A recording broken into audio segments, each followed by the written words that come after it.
জাহান্নাম এটি কোনো কল্পকাহিনী নয়, এটি আল্লাহর নির্দেশিত শাস্তি স্থান। এর আগুন পৃথিবীর আগুনের চেয়ে ৭০ গুণ বেশি উত্তপ্ত। এখানে কোনো শান্তি নেই, কোনো মুক্তি নেই, শুধু চিরস্থায়ী যন্ত্রণা।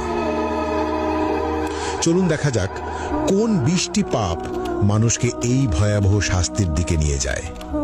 প্রথম, মা বাবার অবাধ্যতা।